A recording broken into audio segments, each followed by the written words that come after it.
Hello, y'all. Here in a second, I'm going to play a clip for you. It's going to show you how to fix the Samsung update on your Samsung's phone where it separated the quick launch menu from your notifications. It's pretty simple and straightforward. I've screen recorded how to do it. And I'm going to cue that clip up now.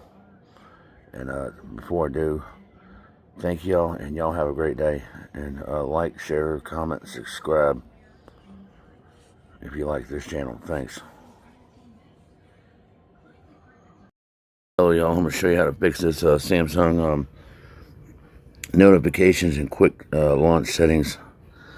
First thing you're going to want to do is bring your drop-down menu up, which mine's already fixed, but what you're going for is the pencil. Click the pencil. Then click touch panel or click panel settings.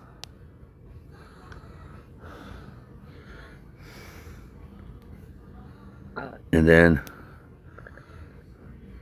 click together. Then just back out of the